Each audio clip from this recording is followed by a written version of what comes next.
Bienvenidos, esto es Radio Sefarad y estas son las noticias. Empezamos como siempre con los titulares de hoy. Junto a los yihadistas de Barcelona fue detenido un neonazi que facilitó datos para atentar contra una librería judía. Barcelona acoge una conferencia mediterránea contra el yihadismo con presencia israelí y palestina. El Centro Simón Wiesenthal denuncia el antisemitismo oficial y la creciente penetración yihadista en la Cumbre de las Américas. Y Turquía, ofendida por la mención del Papa del genocidio armenio. Estas son las noticias que tenemos para hoy en el comentario, como siempre, Jorge. Hola, Jorge. ¿Qué tal, John? Luego nos acompañará Dani con las noticias culturales, pero empezamos en España. Diego José Frías Álvarez, militante del neonazi Movimiento Social Republicano y antes de España 2000, es uno de los detenidos el miércoles pasado en la operación contra los presuntos yihadistas que planeaban llevar a cabo diversos atentados en Cataluña. El neonazi facilitó al líder de la célula yihadista y amigo suyo, Antonio Sáez Martínez, alias Ali, peluquero de profesión, diversos datos para llevar a cabo un atentado con bomba en contra de una librería judía de Barcelona, así como información para realizar atentados en diversos lugares emblemáticos de Cataluña y llevar a cabo el secuestro de la directora de una sucursal del Banco de Sabadell. El juez le ha imputado un delito de colaboración con grupo terrorista y tenencia y depósito de armas y explosivos. En los registros de su vivienda, en Sant Quirze del Vallès, se descubrió todo un arsenal, incluyendo una granada de mano, una escopeta, cargador y varias armas blancas, algunas de ellas prohibidas.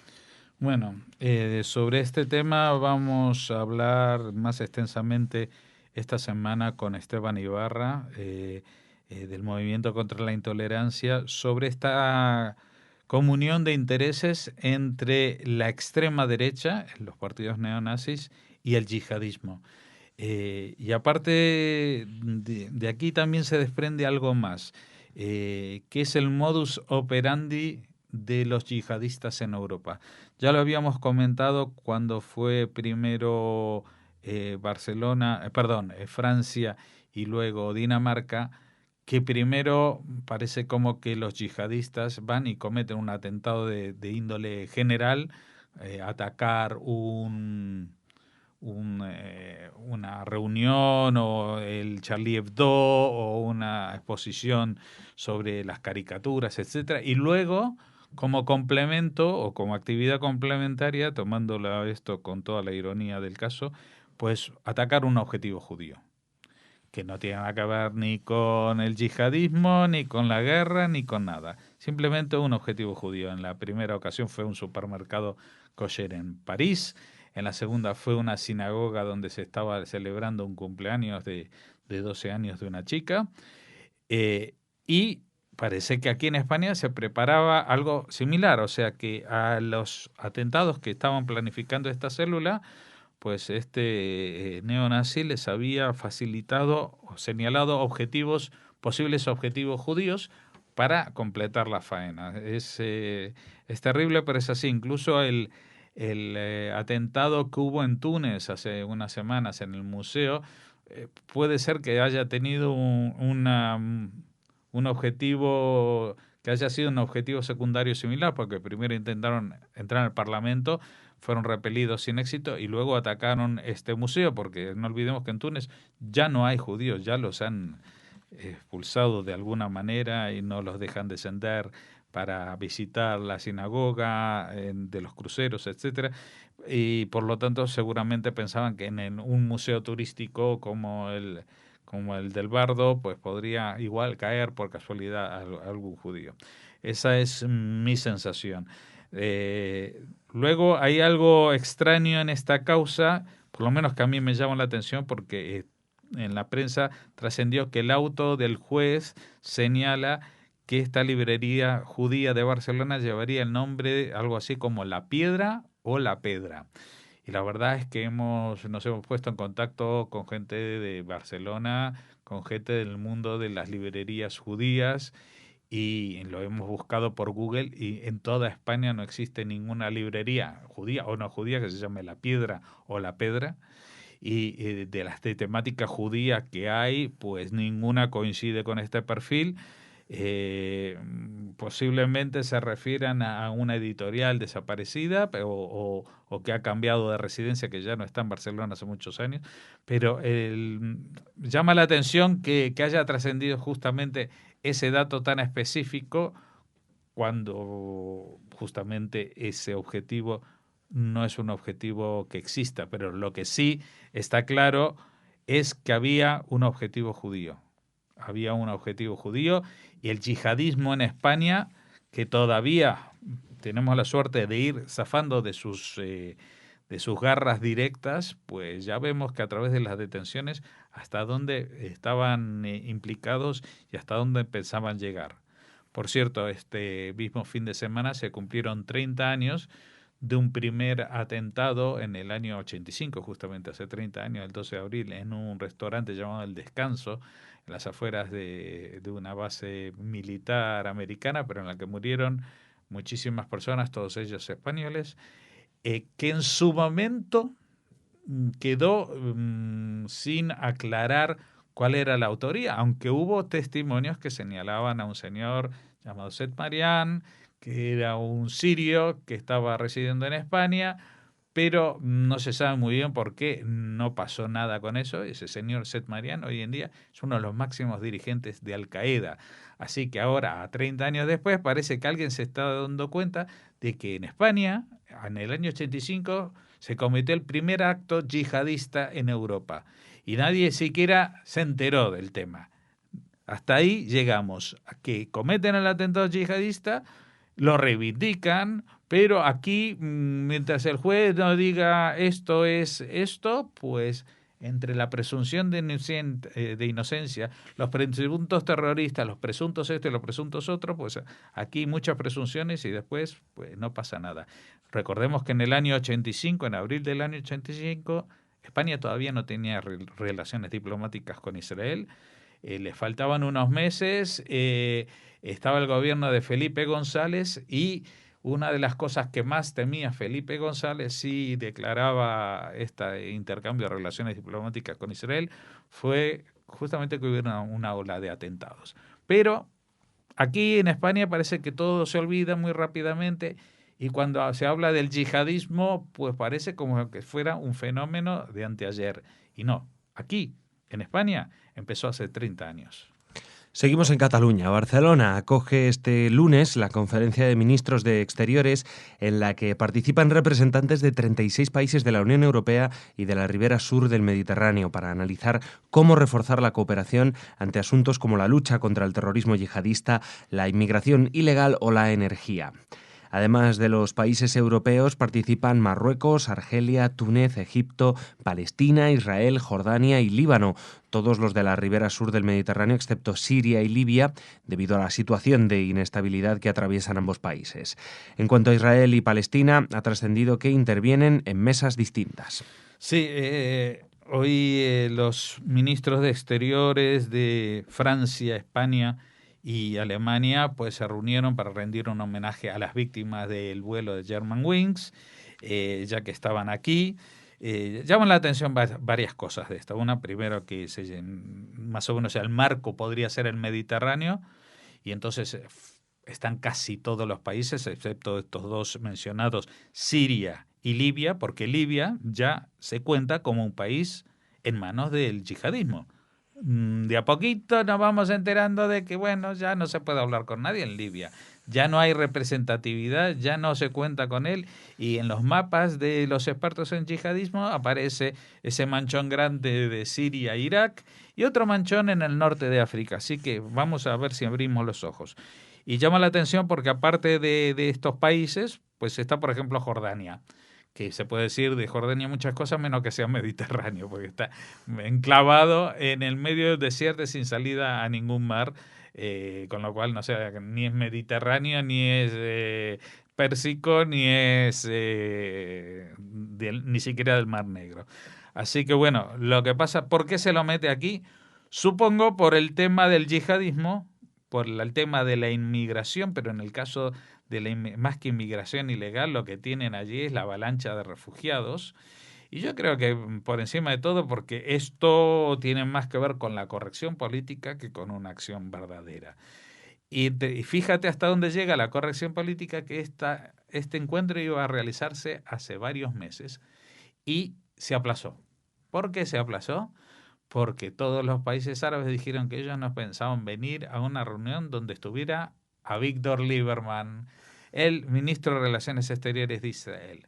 Así que hubo muchas negociaciones y se aprovecha justamente este momento, porque fíjate que en este momento el gobierno de Israel es un gobierno transitorio, porque ya, aunque esté Netanyahu armando su nuevo gobierno, todavía no ha designado quién va a ser el nuevo ministro de Relaciones Exteriores. Con lo cual, la afrenta para el antiguo ministro de Relaciones Exteriores, Lieberman, pues no es tal porque todo, ya prácticamente no está. Y entonces ha venido el segundo de a bordo. Tzachi Hanegbi, que es el segundo, el viceministro de Relaciones Exteriores, que parece que como si él no defendiese las mismas tesis que el ministro de Exteriores. Pero bueno, fíjate hasta dónde llega el tema de la corrección política, que hasta le preguntan, a ver, ¿ustedes tienen algún problema con que venga esta persona? Pero vamos a ver, los que van son los países, no van las personas. Avigdor Lieberman no está condenado ni imputado, como se dice en España, en ninguna causa de violación de derechos humanos, que es algo que no se puede decir de todos los otros delegados que hay aquí. Y también otra cosa que llama la atención es que se destaca absolutamente en todas las versiones que he visto en todos los periódicos la noticia: Israel y Palestina vienen, pero cada uno intervendrá en una mesa distinta. Y después resulta que en el discurso inaugural, que estuvo Rajoy, que estuvo el ministro Margallo, lo primero que destacan es que, bueno, aparte de todo esto, que hay que resolver el tema de Israel y Palestina, porque lleva mucho tiempo. Entonces, a ver, ¿a qué van? O sea, hay que resolverlo y lo primero que hacen es separarlos, que no se vean, no sea cosa que se empiecen a matar entre ellos. Es que es tan absurdo todo. Y creo que esta conferencia también, digamos, el punto álgido de lo absurdo es los temas que va a tratar, porque está el terrorismo yihadista, la inmigración ilegal, que yo la verdad me resulta un poco difícil calzarla en el mismo paquete, a menos que digan que justamente que hay que absorber a todos los inmigrantes pobrecitos que vienen del Sahel porque vienen perseguidos por el yihadismo. No, aquí están hablando de cómo frenar la inmigración ilegal y que esta gente vuelva a enfrentarse ellos al yihadismo, ¿vale? Y luego la energía, que esto es como decir, y también vamos a hablar del precio de las patatas. Entonces, a mí la verdad, ¿qué quieres que te diga? Me parece de muy poco nivel y que hace bastante poco por la famosa marca España. Seguimos. Ahora hablamos del Centro Simón Wiesenthal, que participó en la 7ª Cumbre de las Américas, convocada por la Organización de los Estados Americanos en Panamá, en la que denunció la problemática del antisemitismo en la región, especialmente el promovido desde el Estado, tal como se reflejará en el informe Democracia y Derechos Humanos en Venezuela de la Comisión Interamericana de Derechos Humanos 2009, en el que se citaron ataques contra la comunidad judía de ese país. Dentro del grupo de trabajo sobre seguridad, el centro abordó la presencia creciente en América Latina de individuos y células vinculadas a grupos yihadistas de fuera del continente. Vale recordar las denuncias de que la milicia terrorista Hezbollah opera en la región.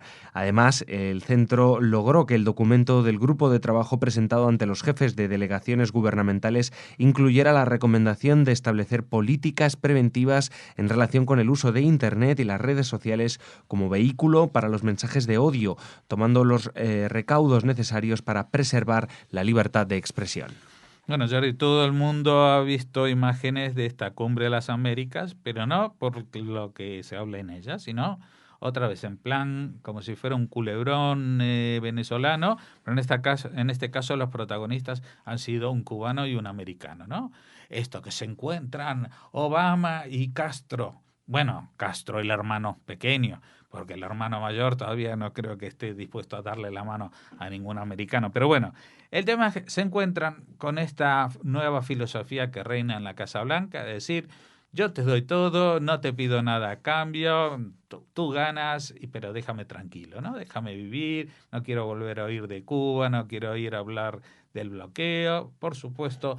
Todos ahí maravillados, Ban Ki-moon arrimándose para salir en la foto, pero lo ves como hace pasitos pequeños para entrar en el encuadre entre Obama y Raúl Castro, como si tuviera algo que ver en esto. Absolutamente nada. Posiblemente alguien le haya tenido que mostrar el mapa donde queda Cuba y lo cerca que está de Estados Unidos, porque igual no se lo imaginaba. Pero el tema es que esto ha enrarecido todo lo otro que sucede en una cumbre. Por ejemplo, esto que el Centro Simón Wiesenthal va a hablar de un problema que hay en Latinoamérica. Hay un problema en Latinoamérica, antisemitismo, vale, uno dice, antisemitismo hay en todo el mundo, siempre se denuncia, en España, en Europa. No, antisemitismo de Estado. No estamos hablando de que la gente tiene resabios culturales, de discriminación. No, estamos hablando que el gobierno ejerce políticas antisemitas.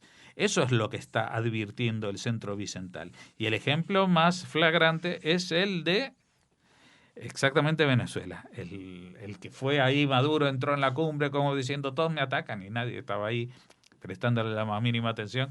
Pero bueno, eso es uno. El segundo tema es la penetración yihadista. Y fíjate que lo que va a hablar el Centro Wiesenthal en esta cumbre es de lo que ahora en Europa se está haciendo. Pero es que en América tienen la misma amenaza. Lo que pasa es que todavía no han sentido en carne propia los atentados del estilo que han tenido lugar en Europa. Pero todo se andará. Dentro de unos meses, una vez que el famoso Daesh haya logrado alcanzar 2 o 3 objetivos propagandísticos terribles, como acostumbra hacer, para amedrentar al mundo europeo y americano, pues se meterán también con el subcontinente sudamericano. Evidentemente ellos no van a respetar nada porque su objetivo y el dictamen y el mandamiento al que aluden es conquistar el mundo, llevar la verdad a los infieles, y los infieles se esconden en todas partes, incluso en Chile, incluso en la Argentina, en Uruguay, en Perú, incluso los indigenistas de Bolivia tienen que ser objetivos porque ellos no están adorando a Alá. Así que, bueno, ellos hablan de esta penetración de individuos y células vinculadas a grupos yihadistas, etcétera, etcétera, de Hezbollah. Y otra vez, como antes mencionábamos, el récord histórico español como primer punto de ataque yihadista en Europa, en el restaurante El Descanso hace 30 años, pues conviene recordar el primer ataque yihadista en Sudamérica, en el continente americano, que ha sido contra la Embajada de Israel en Argentina en el año 92. 92, bueno, todavía no han cumplido 30 años, solamente han cumplido 27, ¿no? Así que, bueno, 23, perdón, que eché mal las cuentas. Y luego hubo un atentado que no era contra Israel, sino contra los judíos, un atentado antisemita contra una sede cultural.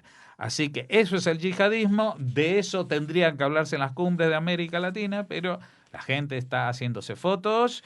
Yo me imagino que si no lo han hecho, pues les doy una idea a los de Panamá que hagan uno de esos cartones donde se recortan las caras con el famoso cruce de brazos, de saludo de manos de Obama y de Raúl Castro, y que entren por parejas a hacerse ellos también la foto, porque es prácticamente lo único que van a sacar de esta cumbre. Y seguimos. A pocos días de la conmemoración del centenario del genocidio armenio, un sermón del Papa Francisco referido a la tragedia de 1915 provocó una airada protesta de Turquía, con medidas diplomáticas de grueso calibre como la convocatoria al nuncio papal en Ankara y la llamada a consultas del embajador turco en el Vaticano. El Papa utilizó palabras de Juan Pablo II, redactadas en 2001, para referirse al atroz y descabellado exterminio de los armenios que, recordó, generalmente viene considerado como el primer genocidio del siglo XX. Utilizar el término genocidio para hablar de las masacres de armenios ha creado desilusión y tristeza en el gobierno turco y abre la vía a la pérdida de confianza, señala el texto de la administración de Erdogan. Durante la Primera Guerra Mundial, las autoridades otomanas, aliadas con Alemania, ordenaron una masiva deportación de armenios en toda Anatolia Oriental, al parecer por temor a que se aliaran con Rusia. Hoy se estima que más de 1,5 millones de personas murieron entre 1915 y los años siguientes durante las marchas hacia Siria, muchas de hambre y enfermedades. Turquía, que no reconoce esa cifra de víctimas, señala que la deportación se ordenó en un ambiente de guerra en el que existían también milicias armenias aliadas con Rusia. Bueno, aquí fíjate que hay una serie de elementos que llaman la atención. Primero, que esto ya se dijo en el 2001, lo dijo Juan Pablo II. Y entonces, como no estaba Erdogan, pues a los turcos no les molestó. Segundo, Juan Pablo II seguramente se sentía tranquilo de poder hablar de Turquía porque había un turco que lo intentó matar. Recordemos que Ali Akka era turco y que intentó asesinarlo. Pero ese no es el punto. El punto es que todo el mundo, o prácticamente en todo el mundo, hay un consenso en que hubo un genocidio con Armenia. Evidentemente, si hubiera sido un genocidio de la misma envergadura, con los mismos detalles, en las mismas condiciones, pero producido en un país no musulmán, pues ya estarían todos los libros de historia y se enseñaría cómo son estos africanos, cómo son estos japoneses, cómo son estos chinos, cómo son estos rusos o cómo son estos chilenos, por no decir estos judíos, ¿no? Cualquiera.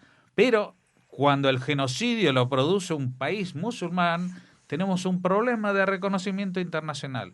Porque los datos están ahí, todos los historiadores, estamos hablando de 1915, hay muchos testimonios gráficos, arqueológicos que lo testifican, vamos, por todas las partes. Y el que diga que no es, igual que en el caso del Holocausto, un negacionista. O sea, tiene las evidencias históricas, uno puede poner en contexto y decir, bueno, esto se produjo durante una guerra, vale. Pero estamos hablando que no estaban atacando a un ejército extranjero. Estamos hablando de una población civil integrada dentro del propio imperio. Lo que pasa es que ellos sospechaban que se podían aliar con el enemigo. No tenían ningún elemento. No habían cometido atentados. No habían ejércitos de armenios que se cruzaban la frontera. No, ellos sospechaban. Bueno, los elementos que tiene para defenderse el gobierno turco son realmente endebles. Y otra vez, si no fuera un gobierno musulmán avalado que para castigar o para forzar a que reconozcan un genocidio por parte de un país musulmán, pues el problema es que se te vienen tromba los 75 países musulmanes del mundo y te retiran los acuerdos comerciales, no te venden petróleo, te sacan todo esto, y lo peor de todo es que empiezan a circular los petrodólares camino de los grupos terroristas que atentan en Occidente. Así que, la verdad, yo creo que el Papa Francisco se quedó a cuadros porque diciendo que dije yo, si ya lo ha dicho Juan Pablo II, si todo el mundo lo sabe. Esto es de libro. Pues nada, que no, si vamos a mirar para otro lado, pues yo creo que ya después de 100 años conviene dirigir la vista y dejar de negar las evidencias históricas. Gracias, Jorge. Mañana te vemos de nuevo. Ahora viene Dani con las noticias culturales.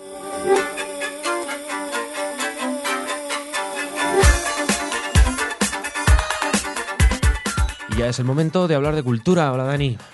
¿Qué tal, Jordi? Muy buenas tardes. Pues sí, de cultura y de una fecha muy importante. Quizá no tanto en la historia de Sefarad, pero sí en la del pueblo judío en general, desde luego. Cómo no, estamos hablando del Día del Recuerdo del Holocausto, que se celebra, como bien sabes, Jordi, el 27 de Nisan del calendario hebreo. Y que, bueno, pues es el día en el que anualmente se recuerda a las víctimas del Holocausto, siendo instaurada esta fiesta en Israel, ¿no? Sí, y además, bueno, decir a los oyentes que no es el mismo día, no es el 27 de enero, que es el día que se recuerdan las víctimas del Holocausto y la prevención de los crímenes contra la humanidad, y también decir que, claro, cada año cae en una fecha diferente del calendario gregoriano, ya que a lo que atiende es al calendario hebreo. Bueno, originalmente el día propuesto para esta conmemoración fue el 15 de Nisan, que era el día de la revuelta, del levantamiento del gueto de Varsovia. Pero la propuesta fue rechazada porque coincidía con el primer día de Pesaj y no querían mezclar las cosas. Así es. Bueno, el caso es que este año en Madrid el acto comunitario de Yom HaShoah tendrá lugar el domingo 19 de abril del calendario gregoriano, ya saben, 27 de Nisan, y a las 18 horas ante el monumento a las víctimas del Holocausto que está situado en el Parque Juan Carlos I. Y bueno, contará con la presencia de la alcaldesa de Madrid y está organizado por la Comunidad Judía de Madrid, como todos los años.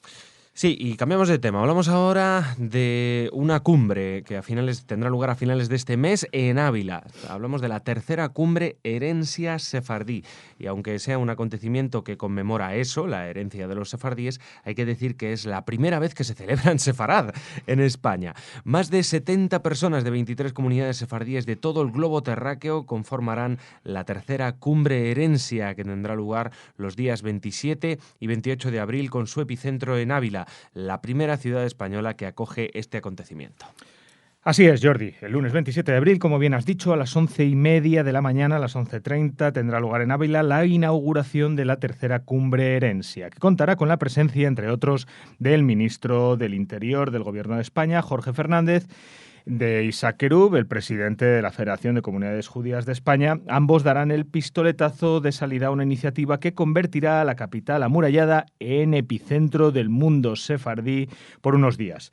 Sí, la cita reunirá 23 comunidades sefardíes de todo el mundo y cerca de 76 personas tomarán parte en un encuentro que el lunes contará con una visita guiada a la ciudad y el concierto de música sefardí a cargo de Liliana Benveniste y Karen Sharon, cuyas entradas ya se pueden retirar de forma gratuita, además, en las taquillas del Lienzo Norte, el lugar que acogerá el concierto, además de las diferentes reuniones de trabajo que tendrán lugar en el Palacio de Congresos. Ya el martes comenzará la jornada con una visita al cementerio judía de Ávila y entre las actividades programadas destaca un encuentro en el Citescon, una conferencia de su director, Javier Sancho, y más tarde la actuación de la bailaora sefardí Leila Broukim.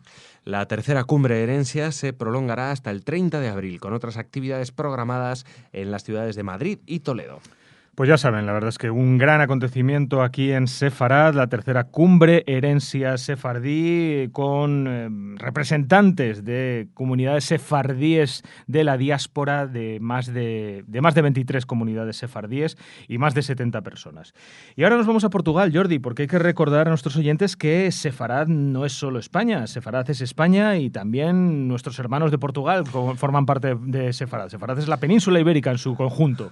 Sí, pues sí, bueno, Portugal nos presenta una exposición de libros iluminados judíos, en este caso en Lisboa. Hasta el 15 de mayo se presenta esta exposición titulada, y voy a decirlo en portugués, a ver más o menos qué tal se me da, O libro e la luminaria judaica en Portugal no final da Idade Media. Y una traducción muy rápida que voy a hacer, el libro, con mayúscula entendemos que se trata del libro sagrado, y la iluminación judía en Portugal a finales de la Edad Media, más o menos, en la Biblioteca Nacional de Portugal. Este evento ha sido apoyado por la Red de Juderías de Portugal en el ámbito del proyecto Rutas de Sefarad, valorización de la identidad judía portuguesa y diálogo intercultural.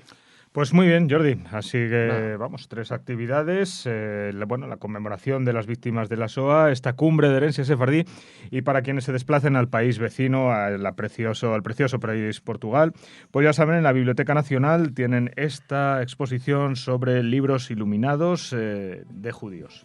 Pues nada, Dani, solamente decirte, bueno, es el último espacio cultural junto a Dani, ya regresa Raquel, y solo decirte, Dani, que ha sido un placer trabajar contigo, me lo he pasado genial, la verdad, y espero verte por aquí, pues mucho, lo que puedas. Pues muy bien, Jordi, para mí también ha sido un placer, desde luego que sí.